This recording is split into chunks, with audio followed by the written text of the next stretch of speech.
Hey, welcome to Furious Supplement Reviews. After posting my first review, I'm getting pretty good feedback, although some people are telling me that I'm not a doctor. I can't pronounce different ingredients properly. I'm not a doctor. No, I am not a chemist. I am not an expert on these ingredients. I just know what most of them do to you and what can be good and what can be bad.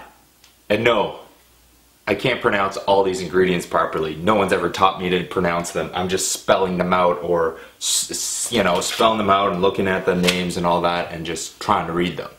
I don't really care if I can't pronounce them properly. As long as I know what they're doing, that's all I care about. And that's really all you should care about too.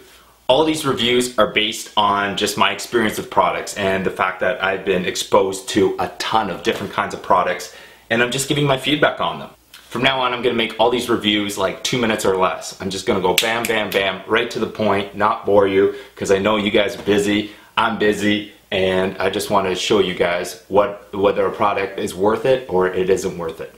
The product I'm going to talk about in this supplement review is BSN Syntha 6 Protein. Now, the reason I don't have a tub of it and just a sample packet is because I will never buy a BSN product, simply because they had issues back in the day. I'm sure they're all cleared up now, but they had label claim issues and all that. And you know what, once a company starts doing that, you kind of, there's so many companies to choose from, so why would I have to, take a little risk with a company like BSN? But nevertheless, I have never tried BSN Syntha 6. I have a sample packet of it. I could put it in a blender, I could put it in a shaker cup, but the thing is, most proteins are gonna shake up no matter what, blend up in a blender, and if you shake hard enough in a good shaker cup, like this one, then you're gonna be able to, blend it up nicely. The best way to determine whether a protein is actually, mixes nicely is by just putting it into a glass and just mixing it with a fork or a spoon and just putting in some water. When reviewing proteins, I always use water, just because I know milk usually does make protein taste good regardless. So I mean, it's not really a good way to test out a protein. Before actually throwing it in, let's quickly look at the label. Well, you have, in a serving, we have 200 calories, 6 grams of fat, 22 grams of protein, and 15 grams of carbs. Now, this is where I usually raise an eyebrow, because when I get a protein powder, I'm going for the protein and sometimes for the fat inside, not necessarily the carbs. So I quickly look down to the ingredients. I got a couple things that raise an eyebrow: corn syrup solids, polydextrose, sugar, some wheat flour, so they're making some, so they're putting in some cookie crumbs, obviously to make the protein taste better. But really, why not just put a cookie in your protein powder and then you just don't have a healthy protein anymore.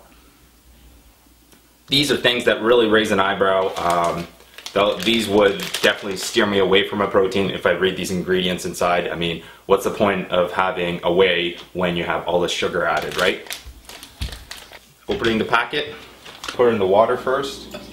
Always a good idea so that there's no clumping inside. They recommended putting 5 ounces of water in, so that's exactly what I'm going to do.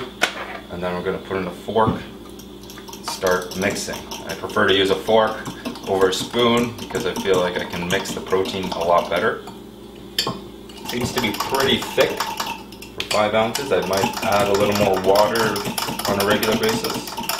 So we can see that the mixability is pretty good. I see some black residue at the bottom actually. I think that's from the cookie crumbs.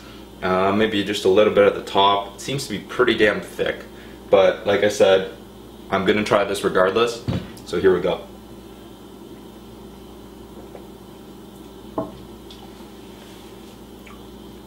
Taste is pretty good. To be honest, it tastes pretty good. Not gonna lie, it tastes pretty good. But in my opinion, based on the ingredients inside and nutritional profile, this really wouldn't be my protein of choice. Like I said, it tastes good, but you know what? So does blended up ice cream.